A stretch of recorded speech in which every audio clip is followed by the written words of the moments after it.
Eu já volto. Tranquilo? Tudo bem. Mas eu acho que cabe, viu, Edilson? Cabe sim.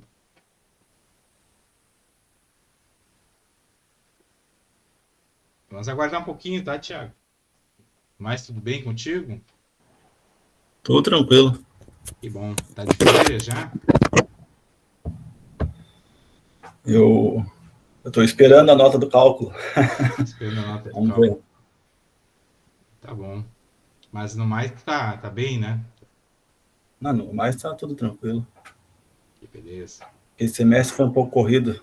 Eu Ah, faço IFSU, e aí misturou desenho, e faz aí me técnico, atrapalhou né? um pouco. Faz técnico. Desenho técnico. Olha aí, Edilson, É, voltando pra técnico tua origem. Ah, trabalha com CAD? vou aprender agora nesse semestre CAD e SolidWorks. SolidWorks. É, SolidWorks Eu eu nunca gosto, eu mexi acho mais muito. interessante o Solid. Ah, o É. Solid é show de bola, né? Eu já fui coordenador de um curso de engenharia em que a gente oferecia SolidWorks para o pessoal da engenharia de produção, né? Importantíssimo. Principalmente para o desenho técnico, né? É que Fundamental. SolidWorks é mais para desenho de peças, né? É, de indústria Mecânica. Isso. mesmo, né? E o É, AutoCAD é mais para engenharia robótica. civil. É. É que a gente tinha uma parceria com a John Deere, em Horizontina, né? Na produção de colheitadeiras. E eu era coordenador de um curso lá na região noroeste. Então a gente tinha umas parcerias boas, assim, com a indústria, né? E tinha vários alunos da própria indústria fazendo curso conosco. Então, e aí só de Orcs era o mais utilizado na época, né? Mas isso já fazem 10 anos praticamente. O tempo passa, passou voando. Bom, aí acabamos com o Rafael agora, que o Rafael caiu ali, você... Acho que ele foi ver o negócio do som dele. Tu escuta a gente, Thiago? Tá muito alto, senão eu não grito mais.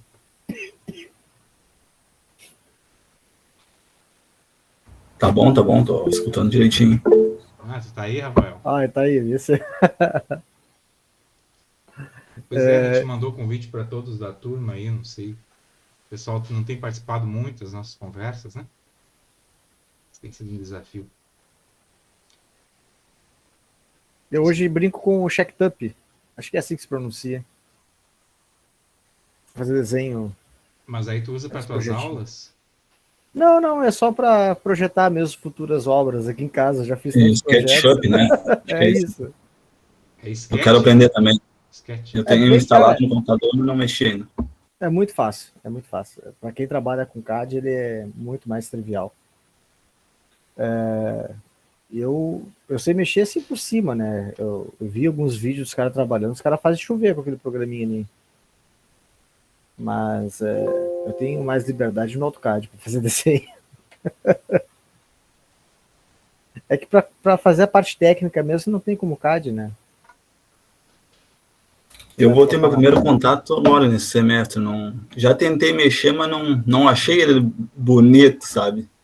Mas Ah, todo e. mundo fala bem dele. Pois é, então, eu na verdade, eu mexo nas versões mais antigas, porque eu comecei na versão CAD 14, né? Depois eu me atualizei para 2004, acho que é. Aí depois 2008. E aí agora eu consegui uma versão 2007 que funciona com 64 bits, porque a 2008 que eu tinha era só 32 bits.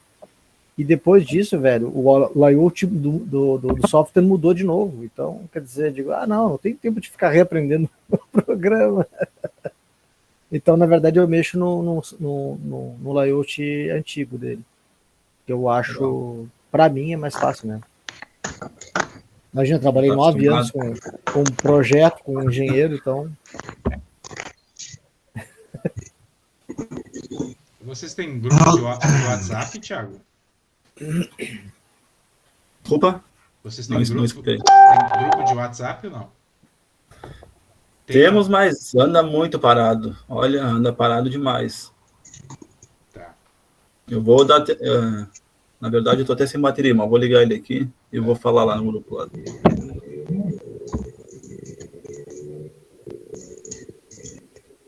É, pra gente bater um papo, pelo menos aí, né? com esses dois guris. Qualquer coisa. Qualquer coisa, estamos aí, Rafael. Gravamos, né? Dá pra gravar, Valmir? Já Consegue gravar? Já tá rolando na internet aí, tô no YouTube já, tá? Tá no YouTube? Não, mas eu não tô ao público, tá? Tô gravando. Ah, mas... Né? A gente já podia compartilhar. O que é que eu compartilho? Tinha professores que estavam... Tá, mas aí vocês podem entrar aqui, não tem problema. Tá? Eu aceito aqui, ó. Eu coloco aqui no chat.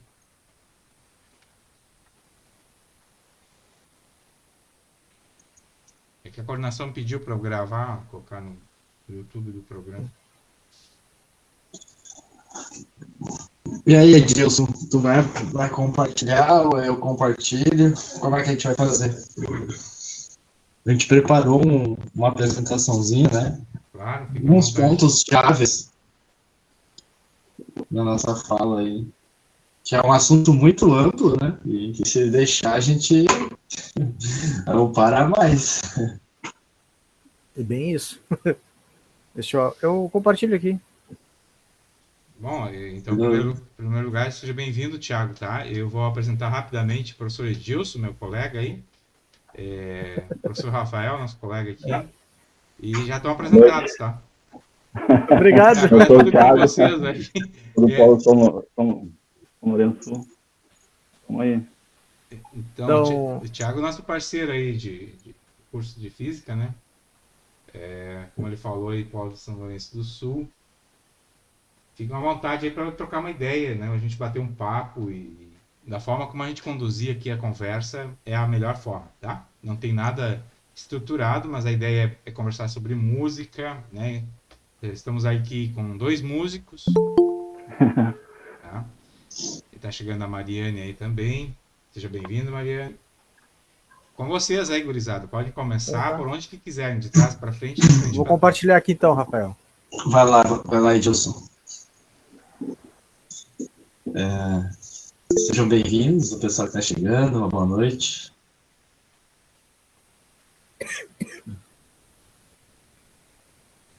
Eu tinha mudado uma coisinha. Bom. Tu quer me passar? Não, era só na primeira, na capa mesmo. Tá ótimo, seguimos. Então a gente... tanto eu quanto o Rafael, nós somos músicos, né? A gente tem uma certa linha de musicista, né? E somos formados em física, né? Eu me formei na FURG em 2008, no curso de licenciatura, e depois em 2014, se não falha a memória, entrei no mestrado profissional em educação e ensino de física. E sou professor do estado, né, do Rio Grande do Sul, né, sou professor aqui da rede pública na cidade de Rio Grande. Então eu com essa proposta de falar um pouco da música e da física, né. Então, quer falar um pouquinho da capa, Rafael? Não, eu vou me apresentar um pouquinho também, né? Eu sou formado em física pela FURG em 2018. Concluí o mestrado agora em Educação e Ciências pelo PPGEC da FURG também. Valmir foi meu orientador aí desde a caminhada lá da física. Agora foi na dissertação e estamos aí, né, pensando nas possibilidades do futuro. Eu tenho essa caminhada com a música mais ou menos no mesmo tempo que eu estou nesse caminho da graduação. Em 2015 eu conheci a produção musical e me apaixonei pelo tema, né? Desde então nunca mais parei de conciliar as duas partes na minha vida, assim, tanto na parte do estudo da física como da educação, como na questão da aprendizagem musical, né? Eu gosto muito de fazer beat, né? Eu faço produção de música digital, né? A gente vai falar um pouquinho mais à frente aí dessas diferenças. O Edilson, ele é um músico de um instrumento muito diferente, né, do que eu tô acostumado a lidar como música. Então, isso aí vai ser... Basicamente, nós separamos, né? Fazer esse balanceamento um pouquinho dessas linguagens novas que vão surgindo da música, né? Que demandam bastante diferença de cada geração para de outras gerações, né? Essa questão da evolução aí. Ou não sei se também podemos chamar só de evolução, mas transformação, né? Transformação da linguagem que vai se mudando aos tempos. 3 professores de Estado, professor de Física e Matemática, né, aqui em Santa Cruz do Sul. E acho que era isso, né? Na capa ali eu adicionei as 2 gravadoras, que hoje eu sou, né, artista representante deles, lanço som, as minhas músicas eu lanço por essas 2 gravadoras atualmente. A Phantom tem um lançamento próximo aí, fazendo aquele merchandising, né, aproveitando, dia 10/10 tem lançamento, tá? Quem gosta de música eletrônica. É isso. Agora na tua fala, eu um pouquinho diferente da minha trajetória, eu, muito antes de pensar em estudar física, eu já começava a estudar música, né? Eu comecei a estudar música com 11 anos de idade, eu estudei na Escola de Belas Artes Heitor de Lemos, aqui em Rio Grande, e aprendi violão erudito dos 11 anos até os 16 anos. Então foram 5 anos na escola, né? Aprendendo teoria musical, solfejo e o instrumento, né? O próprio violão. E na época o curso de teoria e solfejo eram 4 anos. Então o 5º ano que eu fiz foram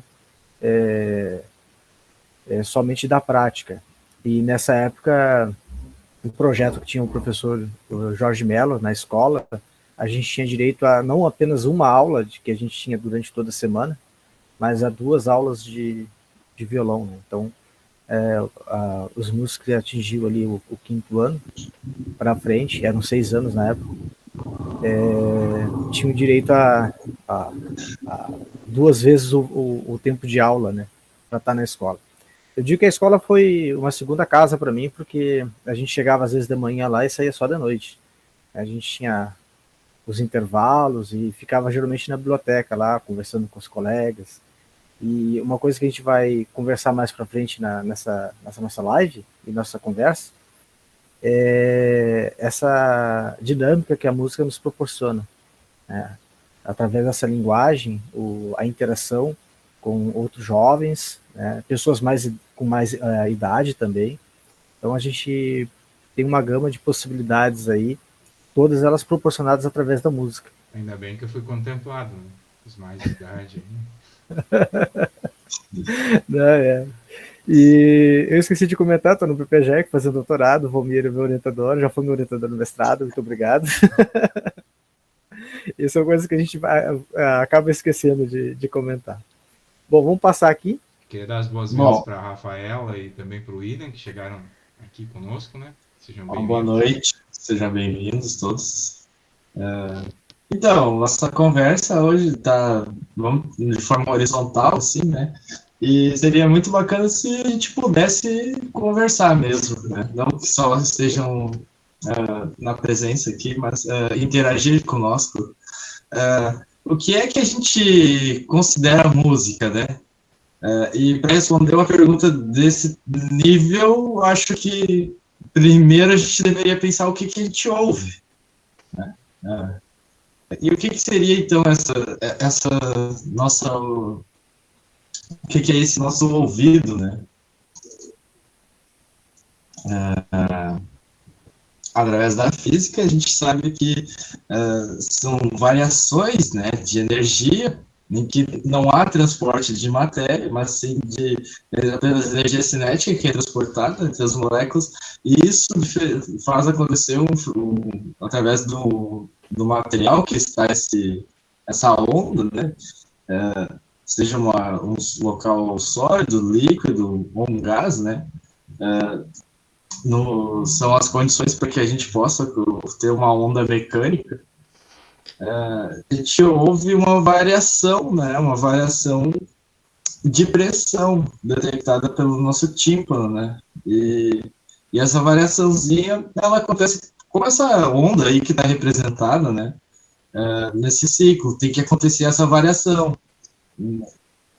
E aí nisso tem uma coisa que nosso cérebro vai lá, processa essa variação e a gente compreende aquilo com algum tipo de som. O som, os que a gente já conhece é porque a gente já entendeu, né? Até estávamos comentando, o Edilson e eu, que a linguagem, né, quando a gente... Eu não sei falar chinês, né? Aí chega um chinês do meu lado para conversar comigo, eu ouço ele falando, mas o que ele diz eu não entendo. Não entendo nada. Então falta o processo de decodificação do significado daquela sonoridade, né? Falta um processo de significar aquilo. E acho que esse é o primeiro passo para a gente começar a pensar como que a gente caracteriza um som, né? Momentos em que a gente vai ter sonoridades rápidas com e olha aqui, né, esses tempos agora eu fico pensando esse instrumento pode ter qualquer sonoridade mesmo e qualquer tamanho de nota, qualquer duração no espaço, né? Que tenha uma certa frequência. Uma nota dessa frequência. Então, eu fico pensando como que a gente define o que é musical e o que não é. Né? Mas, bom, sabemos interpretar o que ouvimos, através de variações. A direção do nosso ouvido. Isso a gente consegue decifrar.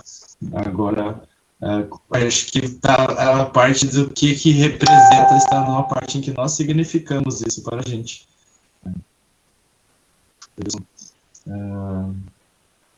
Pegando parte... isso que eu... Posso, Rafael? Claro. O Rafael coloca bem a questão do significado, né?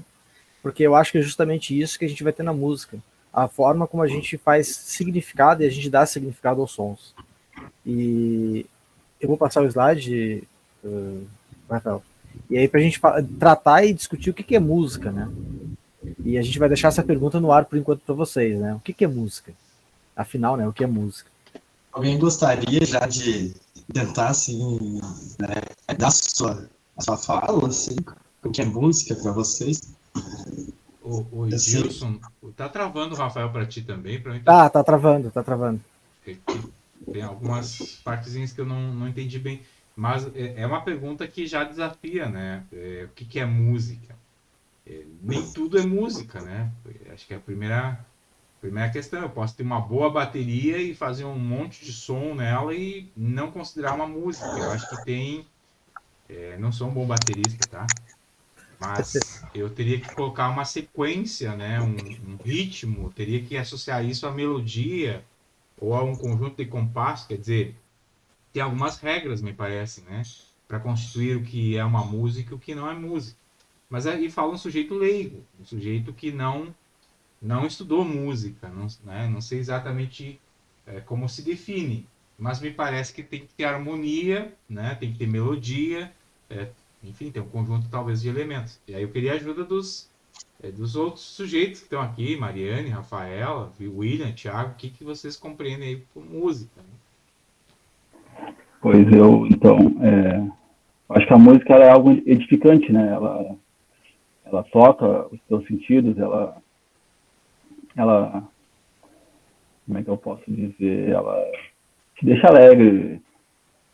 Na verdade, a música vai depender do contexto, né? Meu filho de 14 anos escuta umas coisas que ele diz que é música e eu não concordo com ele que aquilo é música, sabe? E eu gosto de um rock, mas eu vejo que, de repente, o rock, com o tempo, vai deixar de existir, porque não se vê mais bandas de rock, né? Não tem uma contextualidade nessa época, sabe? Não é como mais nos anos 80, as coisas assim, né? Não, mudou muito, né, Thiago? Mudou muito, as coisas mudam. No cenário musical, essa mudança ela é muito dramática para aquelas pessoas que gostam de um gênero musical, e esse gênero vai, né, com o tempo vai deixando de ter pessoas que constroem, né, os músicos que fazem aquela música. E talvez eles deixem de fazer, talvez porque também não tenham nem muita audiência, né? Mas tem os dois casos. Mas imagino, eu vi aqui, o William, para mim, é música, conjunto de notas, timbres, ritmos que faz sentido da cultura que fomos criados e vivemos. E tu, Thiago, nos falou assim, a música nos deixa feliz, mas a música também nos deixa triste, né? A música também nos deixa eufórico, É verdade. a música também nos deixa pensativo, a música nos deixa concentrado, né? A música ela não é só um sentimento, ela vive vários sentimentos, né? Algumas fazem mais sentido para algumas pessoas em um certo momento da vida, e em outro momento pode não fazer tanto sentido. Então, é por isso que nosso gosto musical vai mudando, né? Nós vamos aos poucos tendo variações, trocas de... O rock não morreu, não morreu. Eu, como músico, né, e produtor hoje, me traz muito essa ideia de ficar questionando o que é música, mas também como educador, mais eu quero saber o que é música do que como produtor musical. Como produtor musical, eu quero saber o que vocês gostam de música. E aí, entre a palavra de gosto, vem subjetividade, vem pessoalidade, né, de pessoas, de culturas, de parte histórica, daquilo que faz sentido para cada um. Então, gosto... Mas você acabou de dizer, Rafael, eu gostaria de me associar às suas falas, permite, né?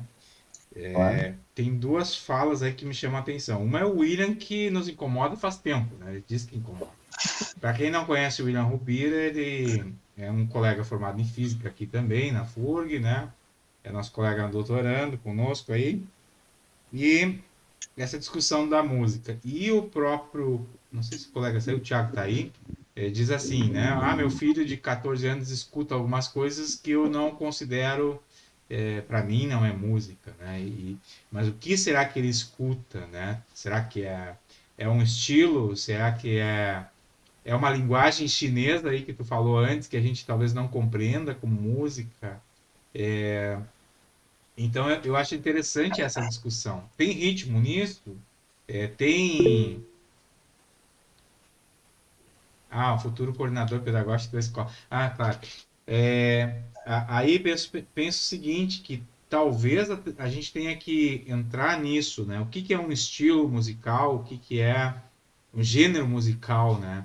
E quais são os instrumentos para constituir esses ritmos, essas melodias, né?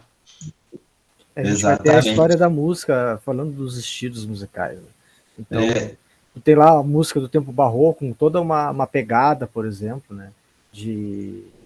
Eu tenho que segurar a nota, coisa que o Rafael, no programa dele, ele vai ali, ele consegue estimular ali, colocar o tempo da nota que ele quiser. Mas colocar exatamente eles iam falar em pegada, meu amigo? Né? Então aí o que acontece? Você tem ali um tempo de nota, já vem a outra, você coloca exatamente quando termina uma, começa a outra. Então, uma precisão que o instrumentista ele não consegue fazer aquela precisão exata, principalmente se for um instrumento de corda, onde enquanto a corda ela vibra, você tem a nota prolongada, né? E os estilos vão avançando. Então, hoje, se tu for lá no Google colocar estilos musicais, tu vai ter lá pop rock, jazz, funk, chorinho, vamos pensar no Brasil, né? O choro, assim como o rock, né, meus amigos, também não morreu. Então a gente tem bandas antigas e jovens que tocam esse estilo de música, que é um estilo mais erudito. Eu diria que o chorinho brasileiro é o clássico do Brasil, enquanto a gente tem peças musicais como Beethoven, André Segovia e outros nomes da música erudita. Nós temos a nossa raiz aqui. E aí você tem os estilos musicais surgindo. E claro que a gente tem o samba, depois a gente tem o pagode, então a gente tem o sertanejo. São todos estilos musicais que vão surgindo em determinadas épocas E o mais interessante é que para cada estilo e época, sempre tem uma música que se destaca e ela rompe o tempo e ela é tocada em décadas muito diferentes, né? São músicas eternas que não morrem, que o pessoal comenta. Nesse assunto, né, nessa pergunta que o Valmir nos deixa, o que são estilos e gêneros? E aí eu vou utilizar uma lembrança de uma fala que isso é um conjunto de regras, né? Os instrumentos que definem um estilo são alguns determinados dentro daquele ciclo.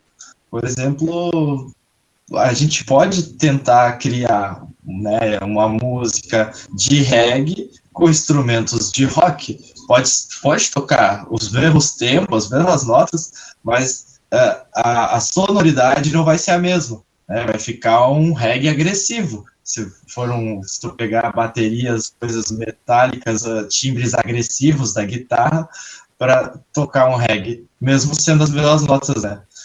Então, os instrumentos fazem toda a diferença também, dependendo Então, o tipo de timbre. não morreu, hein? Não, não morrerás. Né?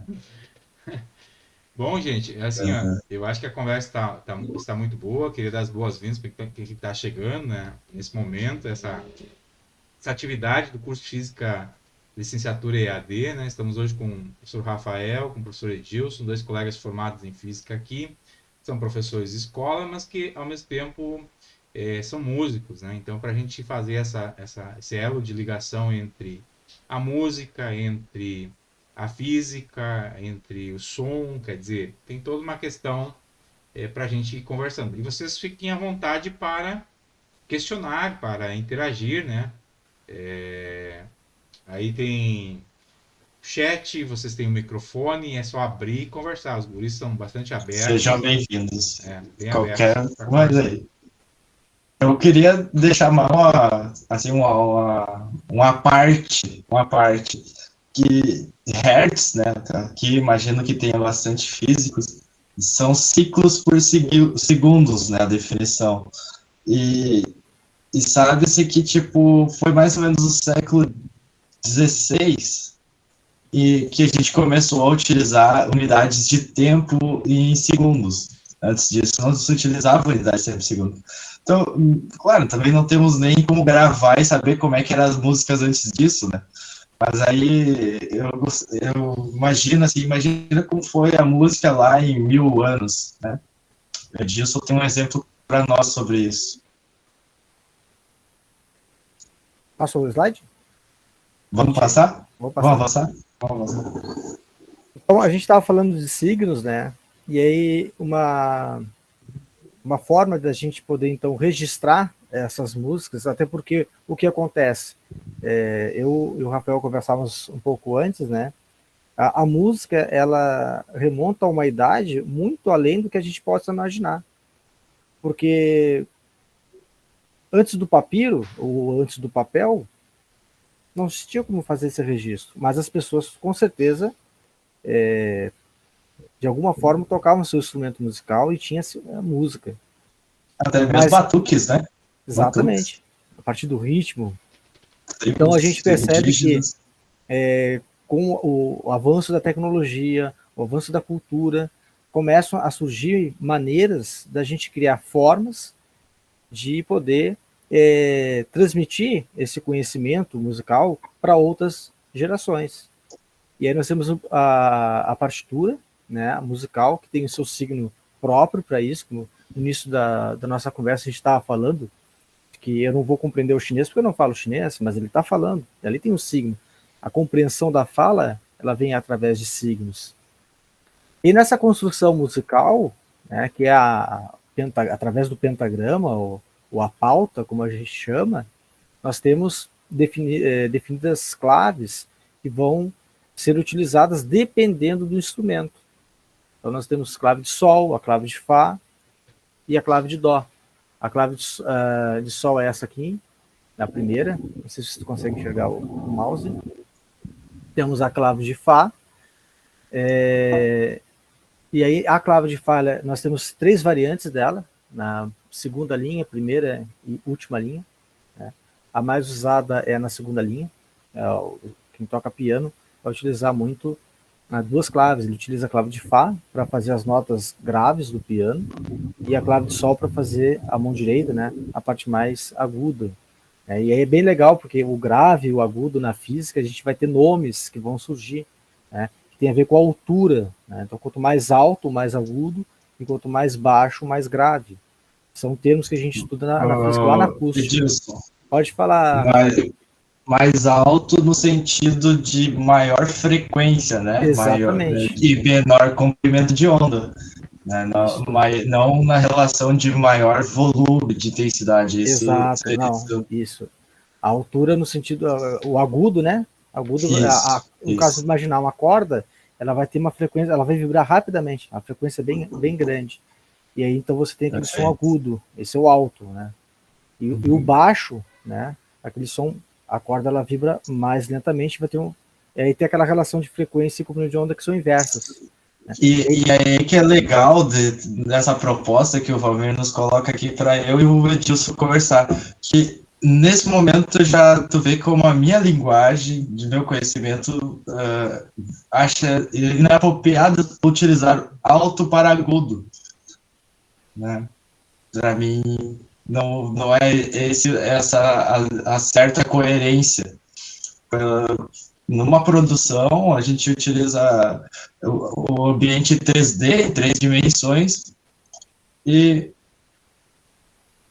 Não, desconsidera o que eu falei, concordo com o Edilson. Exatamente, e as altas são agudo e o grave é o baixo. O volume é o que dá a dimensão, né, de aproximado, ou se está no fundo, né, seria nosso eixo X.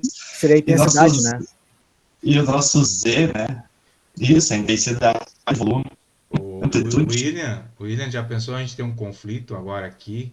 Será que tem mais um músico aqui para ajudar a resolver esse conflito? Não, mas tá tudo certo. Não, eu me confundi na fala. Tá certo, Edilson. Desconsidera minha.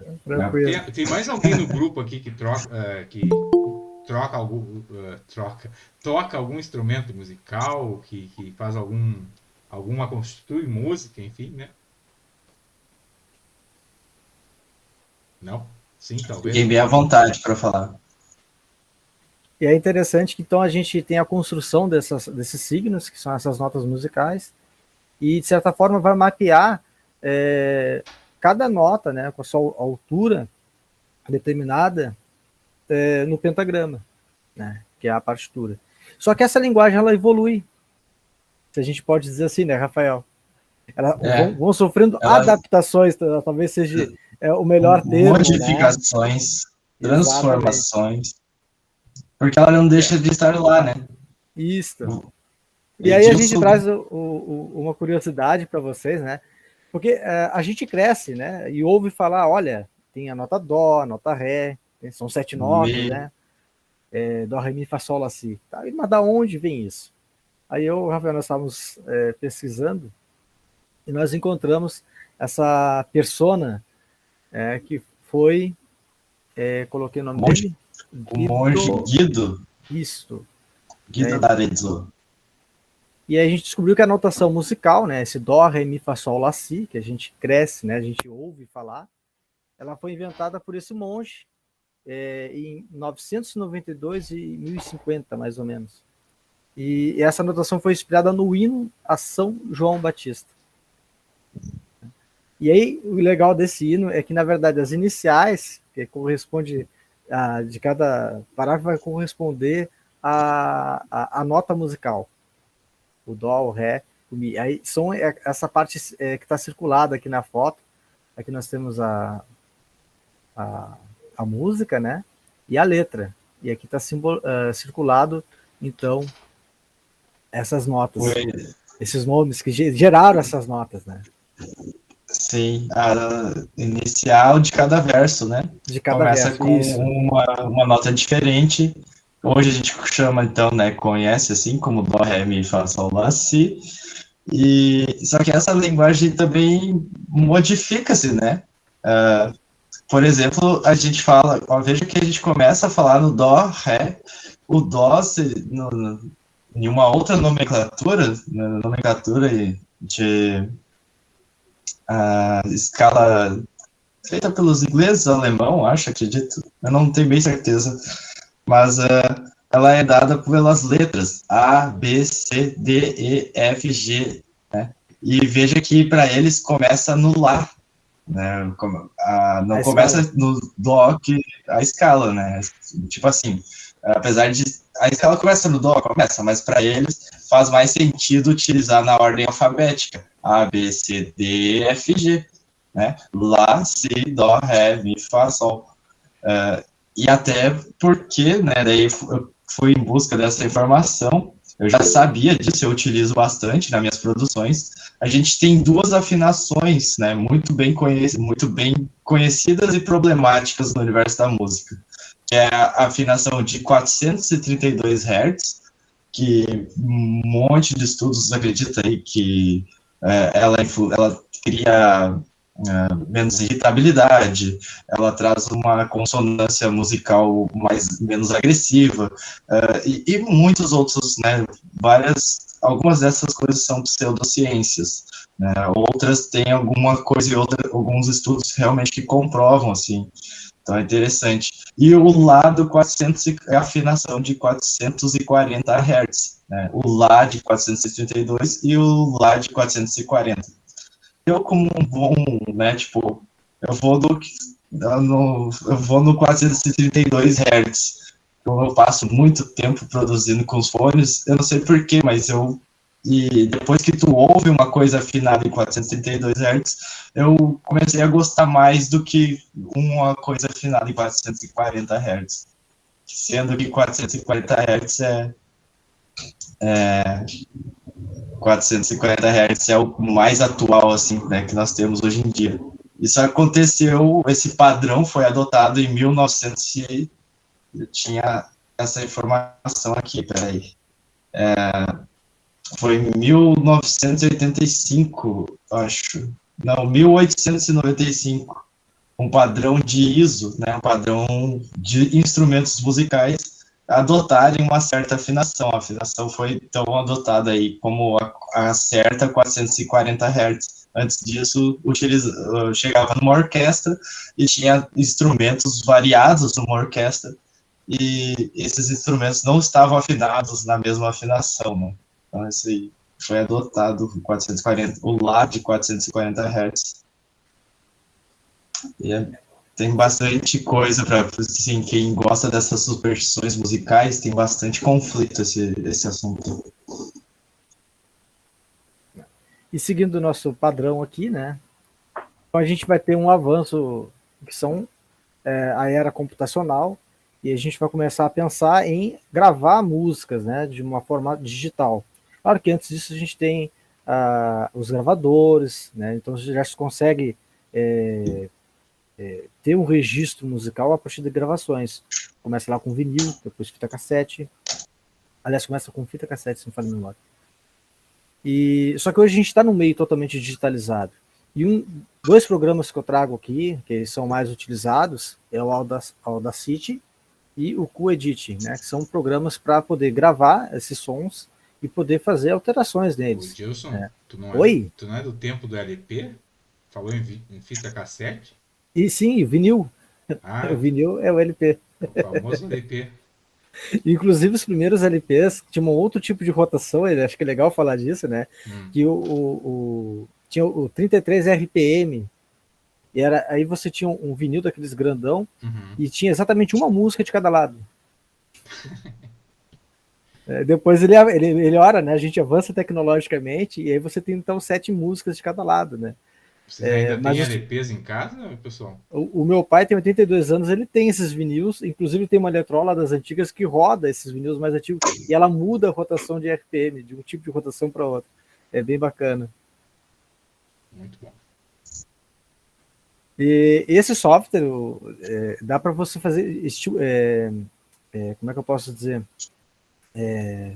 Simular uma gravadora. né? Inclusive, eu já brinquei bastante com ele. Dá para você fazer o solo de uma música, depois colocar a tocar, bota os fones e grava o acompanhamento, por exemplo, em cima do solo. Então, uma pessoa pode utilizar esse software e fazer várias composições musicais tocando vários tipos de instrumentos, ou vários músicos fazer a gravação a partir de software, né? Que antes você tinha que gastava-se muito dinheiro em gravadoras para poder fazer esse tipo de processo, né? E hoje a gente tem tecnologia para isso. A própria escrita musical ela deixou de ser feita à mão também. A gente tem 2 softwares hoje mais usados. O Encore, ele é simples de ser usado, ele não tem muitas ferramentas. No lado direito, vocês podem ver aqui vários símbolos que são utilizados na música. Cada um deles tem uma certa... não me parece fácil, né? E o legal é que esse programa você faz a escrita da música e ele tem um play e você escuta, né? Mas ele, em especial, ele não faz todos. Tem alguns detalhes aqui, são detalhes de expressão, que a gente chama musical. E essa expressão musical, ela não é tocada nesse software, né? Então, mas a nota, o ritmo, o tempo da música, isso a gente consegue simular nesse software. E um que é utilizado muito na Universidade de Música, no Conservatório em Pelotas, é o Finale. Eu trouxe essa imagem, ele já é um programa bem mais complexo, tem muito mais funções, ele executa muito mais coisas que o Encore não consegue fazer, e aí você então vai fazer a escrita musical disso, né? Então são formas de a gente construir música, ouvir essa música, né? Então, por exemplo, eu não sei tocar piano, mas eu posso construir uma peça para piano a partir de um software, por exemplo. E só que essas formas de construção musical através desses símbolos, elas vão evoluindo ou vão se modificando ao longo do tempo, né, Rafael? E aí eu trago aqui um programa que eu conheci através do Rafael, que é um estilo de música eletrônica. E aí, meus amigos, a coisa muda de figura. Vou deixar para ti, Rafael. Aí a gente não tem mais a partitura, mas a gente está vendo o quê? A gente está vendo a onda ali, né? A gente tem também um piano muito diferente, no qual ele é desenhado sobre blocos, dentro daquela nomenclatura de C, D, E, F, G, né? Que é Dó, Ré, Mi, Fá, Sol, Lá, Si. A gente vai ter as notas sustenidas, os bemol também, mas de outra maneira escrita, e acho que, na minha opinião, fica muito mais interativo e prático de ser usado, né? Porque a pessoa consegue, aos poucos, já montar uma pequena troca de notas. O software hoje, tu não precisa mais nem conhecer a escala que tu quer trabalhar, né? Tipo assim, decorar a escala. Quando eu comecei a produzir, isso é uma evolução de 5 anos para cá. Quando eu comecei a produzir, eu tinha que sempre... eu quero fazer uma música em Mi menor. Eu tinha que ir lá, olhar quais eram as notas da escala Mi menor e passar para o software e sempre ficar lembrando essas notas, né? Agora não tem mais isso. Tu escolhe no software, ele já deixa selecionadas as notas que tu precisa para escolher, né? Tu só vai escolher qual a ordem dessa melodia que tu vai fazer. Posso fazer um adendo, Rafael? Claro, deve. É interessante isso que o Rafael coloca da escala, né? Porque o que acontece? A música, o Vomit estava colocando antes, né? Para mim tem que ter algumas regras. Sim, tem muita regra, né?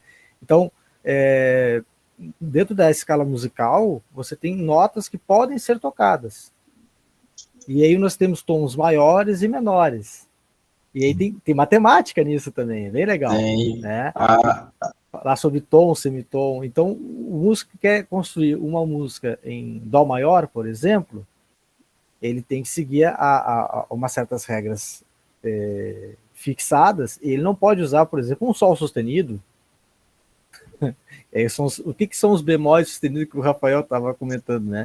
São os semitons da música. Na verdade, na escala musical Dó, Ré, Mi, Fá, Sol, Lá, Si, entre o Dó e o Ré nós temos um intervalo de frequência que se chama um tom. E aí, nossa música é de semitom e semitom. Então, entre o Dó e o Ré, você tem um semitom. que a gente diz que é o dó sustenido. O sustenido leva um semitom para cima da escala e o bemol leva esse subtom para baixo. Então, por exemplo, o ré bemol é meio tom para baixo, o dó sustenido é meio tom para cima. É a mesma nota. Consegue fazer para nós aí um tom semitom no violão? Ah, sim, com certeza. Enquanto você pega o violão, eu tenho enorme prazer em dizer que a gente está aqui com um grande músico. Nosso amigo Anderson Solano acabou de entrar aqui na nossa comunidade. Olha só. Conhece Anderson Solano? Tá aí, ó, um grande músico aí. Seja bem-vindo. Grande música não é muito, é pouco, né? E também temos a presença aqui da Cristiane, né? Que seja bem-vinda. Mais uma. Os nossos colegas formados em física aí na FURG se apresentando. É muito bom, né, Anderson? Recebê-los todos aqui. Seja bem-vindo. Bem-vindos aí. Obrigado. A gente tenta sempre estar acompanhando, né? Que ótimo. Mesmo afastado da faculdade, mas a gente tenta se manter acompanhando sempre. Não, mas você é muito bem-vindo aqui. Então, Cristiane também, seja bem-vindo. O que eu queria que vamos ver se a gente vai conseguir perceber, mas essa troca de notas, quando a gente tem qualquer uma das 7 notas que tu escolher, tu variar apenas um semitom e ficar variando de subir e descer, de tom para meio semitom. A gente cria uma sonoridade meio mística, assim. Tá? Sobe um semitom e pode descer um também, né? Às vezes tem que descer 2, dependendo da escala. E aí vem uma curiosidade, né? Eu não sei se quantos de vocês já se perguntou por que no desenho do teclado, que vocês podem observar aí na imagem do software, que é reflete o teclado do piano, um teclado eletrônico, nós temos aquelas teclas pretas, né, que fica entre uma tecla branca e outra, mas em algum momento ela falha. Você tem uma tecla branca seguido de outra tecla branca. Uhum. E aí, fazendo o paralelo, vamos chegar nesse porquê, né? A escala de um instrumento de cordas, como um violão, por exemplo, ela tem esses traços, né? Tem vários traços aqui, e as notas é quando o músico ele coloca o dedo na escala e toca com a mão direita, obviamente. Ou a própria corda solta é uma nota, né? Só que aqui no violão eu não enxergo o que eu consigo enxergar, por exemplo, no piano. Porque o que acontece? Na verdade, a tecla preta do piano é o semitom.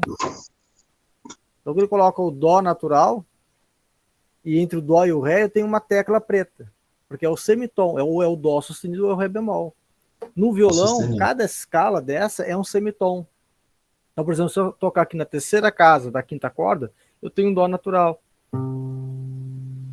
Se eu levar o dedo para frente, eu vou ter o dó sustenido, mais meio tom, vou ter o ré natural. Então, eu também tenho a construção musical de meio e meio tom. Quer comentar, Rafael? Isso que o Edilson está falando, que a gente consegue ver ali no teclado a troca do acorde, né? Nós conseguimos ver que tem vários acordes ali. Quando repete 2 teclinhas brancas, né, temos então o início de um novo acorde. Certo, Edilson? Quase.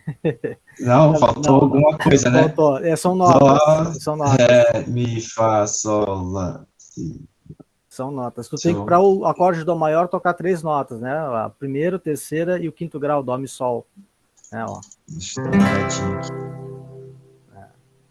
Aí você vai ter um acorde. Então, isso tá certo. Tá certo. Quando repete 2 teclas brancas, a gente tem a passagem de um acorde. Olhando no teclado, pro teclado, sim. Tá?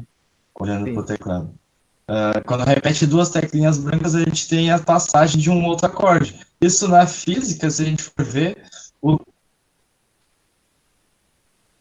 Falhou, tá mudo, Rafael. Vai ficar totalmente mudo. Isso na física... Pessoal, na física a gente tem, por exemplo, vamos pegar uma nota específica aqui, o dó da 4ª oitava, de um instrumento qualquer. Ele está tocando na 4ª oitava, ele tem a sua frequência fundamental, a frequência maior ali, na região de 523 Hz, tá? Agora vamos passar... Eu estava falando de quarta e oitava? Eu esqueci a oitava que eu estava falando. Bom, vamos pegar uma oitava acima do que eu estava falando. Ele vai ter exatamente o dobro da frequência que ele tinha. Se tinha 523, ele vai ter 1046. Posso Então, executar a nota aqui, Rafael? Claro. Então, por exemplo, eu vou ter o Dó, olha, ele é grave, ó. Uma oitava acima. Mais uma oitava. E acabou as oitavas no violão, né? São 3 oitavas. Então a gente consegue... Percebe que vai sempre dobrando, né? Até pelo ouvido, assim. A última nota que o Edilson toca, ela é tipo o dobro do volume de agudo da frequência. Né? É muito interessante de ter essa percepção. E isso, claro, a gente vai, né? Não é... A gente aprende com o tempo. É o que mais tem para música, eu acredito eu, que seja ter essa concepção, esse treinamento do ouvido. Assim como a teoria musical. Acho que a teoria musical, assim, para o músico também né, sempre vai estar estudando ali, praticando. Bom, gente, nós estamos com 19 horas, 50 minutos aí, e a minha pergunta é como é que essas coisas chegam na vida profissional de vocês, né? Porque uma coisa é eu ser um músico, né? A outra questão é eu ser professor de física. Como é que essas coisas se interconectam ou não se interconectam? Porque a gente vê muito pouco disso na academia, né? A academia praticamente não trabalha essas perspectivas da sonoridade, da própria educação sonora dentro do contexto das disciplinas que a gente faz no curso de graduação ou aquelas disciplinas que constituem aquilo que nós chamamos de ensino de física. Então, como é que vocês visualizam essas questões? Não sei se vocês pensaram nessa estrutura para apresentar aqui para a gente, né? Porque nós estamos indo para a última meia hora, né? Sim. Então, Sim, passa rápido. passa muito rápido. E tem toda essa plateia querendo fazer perguntas, né? E eu acho que caiu perfeito, assim, eu achei até que vocês tinham combinado. Faça slide aí, Edilson. Mas a gente não tinha combinado? Então, aí agora, né, essa pergunta, como que a gente vê isso aplicado à profissão educativa, né, como que isso se torna um recurso de estudo, como é que a gente pode utilizar isso em sala de aula? E aí as perguntas parece que abre um leque de opções, né, porque é bom explorar simplesmente o diálogo de o que é música me parece bem interessante. Observar os estilos musicais, as linguagens parece muito interessante. Ouvir e tentar dançar, né, levar o movimento também é uma coisa muito interessante. Então tem muitas formas cultural, processo social, né, que a gente pode explorar, que são elementos que se envolvem na música. Assim como a gente também pode pensar, peraí, o que é música? É sonoridade. Sonoridades me leva, então, a pensar sobre outras coisas. Eu não preciso ficar simplesmente também só na parte matemática, né, nos números, eu não preciso ficar só na equação de amplitude, frequência e comprimento de onda. A gente pode explorar diversas atividades, uma atividade como dizia, como Murray Schafer, né, o trabalho da paisagem sonora que ele tinha, fechar os olhos e tentar descrever o ambiente externo, as fontes de ruídos externas, né.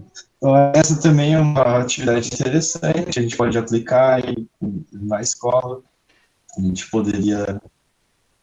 Edilson, né? A gente pode construir música. Eu não fiz isso ainda, né, gente? É interessante que o Valmir provoca, né? Eu já tenho uma trajetória na música, mas talvez seja um pouco da minha própria trajetória como músico, que é um estilo de solo, né? Eu fiz violão clássico, estudei violão erudito, E diferentemente do músico que trabalha com o popular, que a gente chama, que é aquele músico que vai fazer a parte de acompanhamento, né, que é um outro estilo musical. Então, por exemplo, para a gente ter noção, eu vou pegar o violão um pouquinho, né? Eu posso tocar, por exemplo, o solo da Mercedita, que é uma música gaúcha conhecida.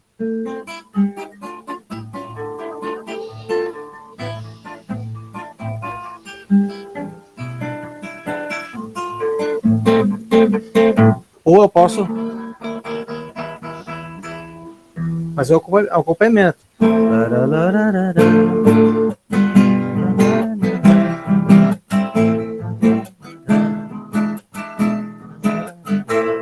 Então, são frentes diferentes, né? Você fazer o solo é uma coisa, o acompanhamento ele vai ter uma outra sonoridade, né? O solo ele faz o papel do cantor, né? Eu evito cantar.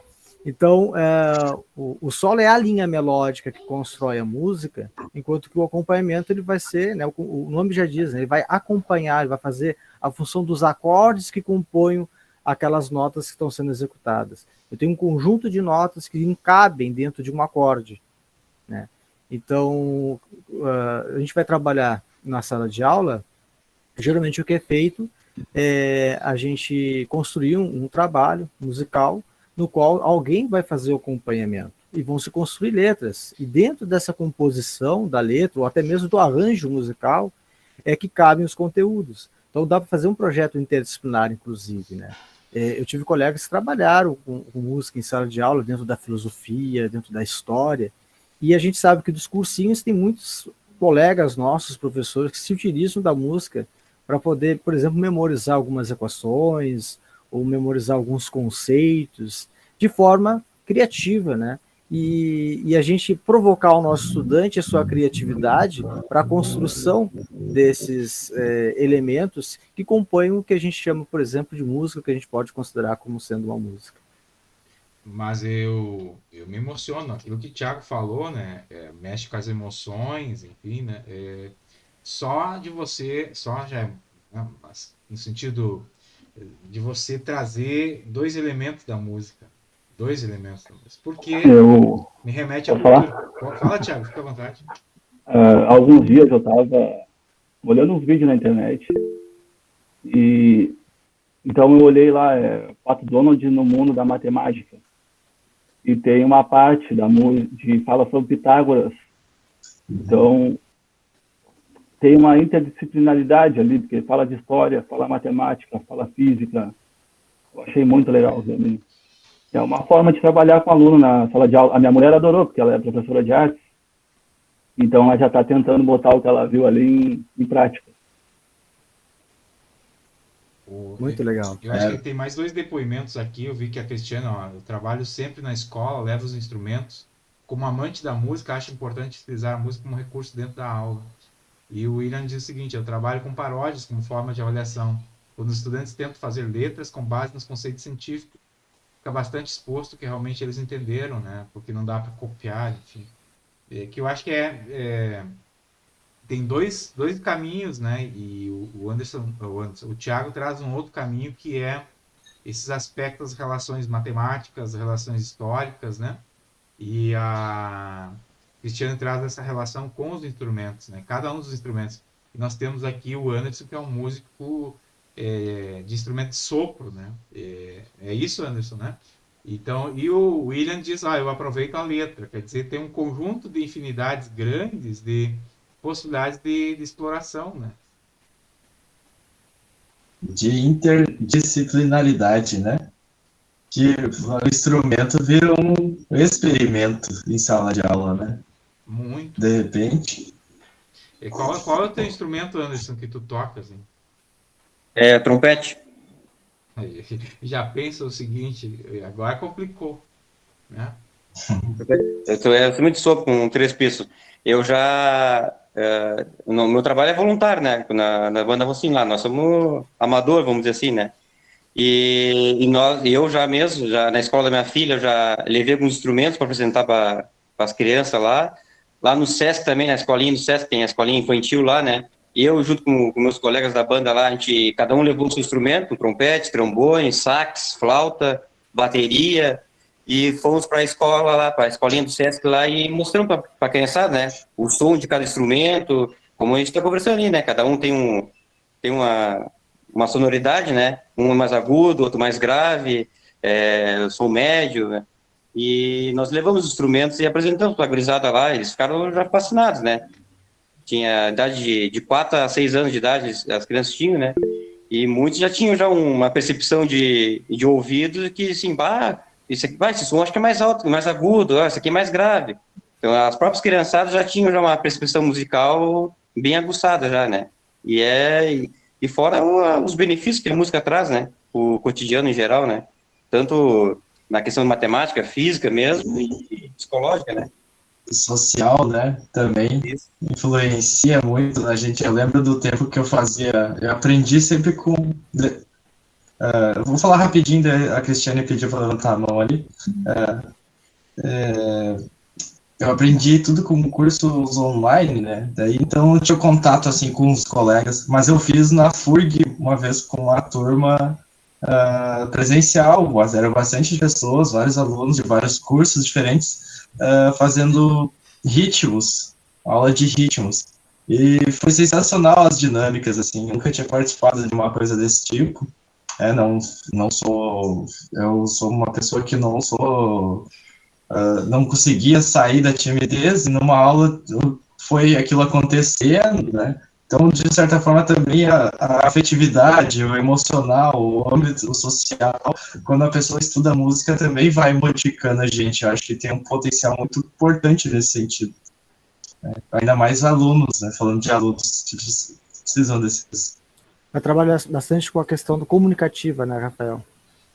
Vamos deixar a Cristiane falar. Isso, Cristiane, seja bem-vindo aí. Obrigado. Eu vi uma pergunta ali nas mensagens, que acho que é da Mariana, e ela perguntava como é que um professor de física que não tem muito conhecimento da música pode trabalhar isso em sala de aula, né? Eu gosto muito de cantar, canto em casa, na minha cozinha, mas eu não tenho muito conhecimento da música, mas tenho muitos instrumentos em casa, e quando estou trabalhando qualidades fisiológicas do som, o próprio som e ondas, eu levo esses instrumentos que eu tenho, né, violão, carrego um monte de coisa para a sala de aula, tenho uns instrumentos diferentes. Sempre que eu viajo, assim, eu gosto de trazer um instrumento do local. Não toco nada, mas eu trago os instrumentos e levo para a sala de aula. E trabalho com eles o som grave, o som agudo, e sempre tem dentro da sala de aula 1, 2, 3 alunos que têm conhecimento de música, que tocam, e aí eles começam a tocar, e eu até uma vez, dando essa aula, a diretora bateu na porta e viu aquela cena, eles estavam tudo em roda, né, tocando violão, ela olhou aquilo assim, e disse: Cristiane, aqui fora. Aí eu saí e ela fechei a porta e ela disse: o que está acontecendo aí dentro? E eu disse: uma aula de física. Como assim? Diz ela. E eu disse: assim, a gente está estudando som, e o que está tendo aí dentro, acredite tu ou não, é uma aula de física. E são coisas que acabam marcando eles, né? Eles gostam desse tipo de atividade diferenciada, que foge do quadro, que foge do cotidiano, e isso marca, e isso fica como um aprendizado significativo. Eu acredito muito nisso. Acho que era isso. Perfeito.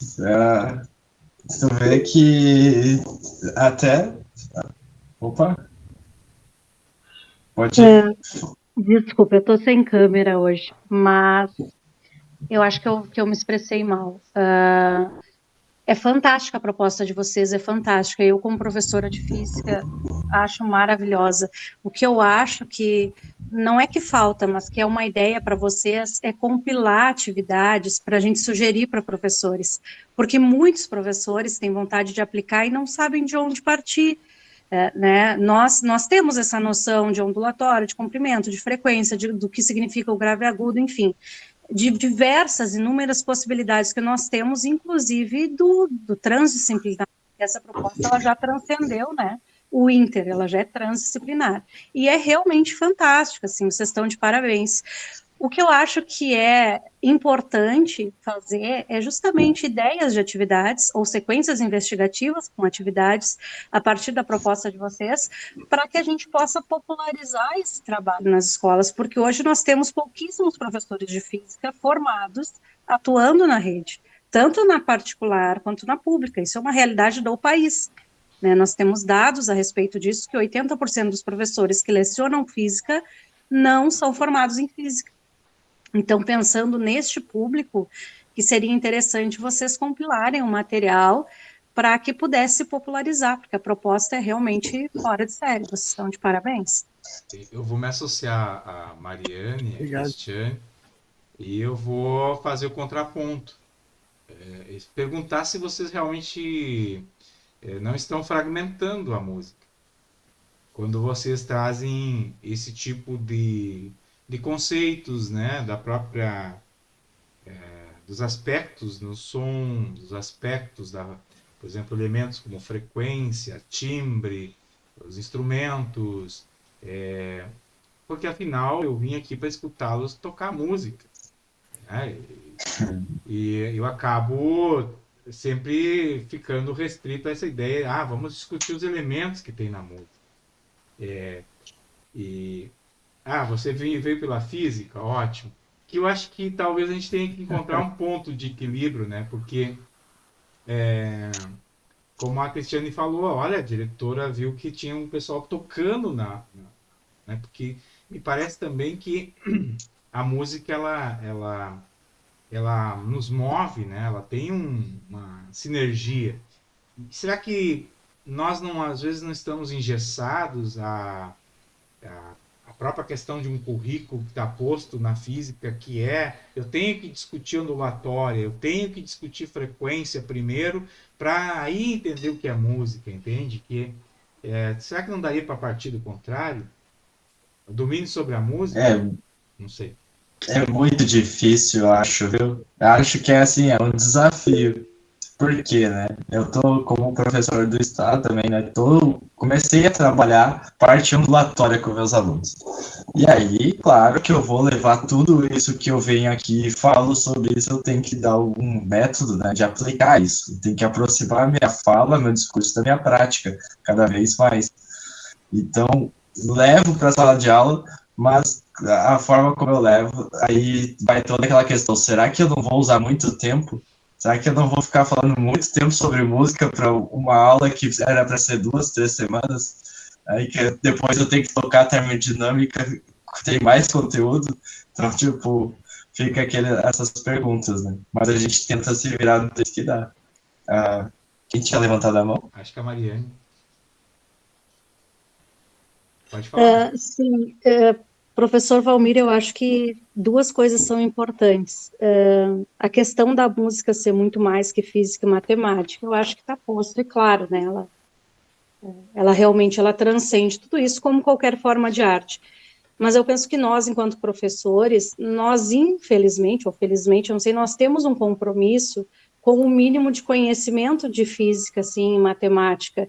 E se a gente tem um recurso fantástico desses para trabalhar os conceitos de física e matemática, é importante que se pense, sim, desta forma, não só sob o ponto de vista da física, né, mas a gente precisa ensiná-los com algo que chame atenção, com algo que eles participem, com algo que eles gostam, e eu acho que a música, ela tem essa capacidade, né, porque eles vão gostar de algum tipo de música, né, e eles podem estudar justamente a frequência, né, o comprimento de onda a partir ali dos softwares que eles mostraram, a partir da música que eles gostam, pode ser funk ou baitaca, enfim, mas a gente vai conseguir atingir os alunos para esse tópico de física, e isso é fantástico, essa ideia fantástica é justamente por isso.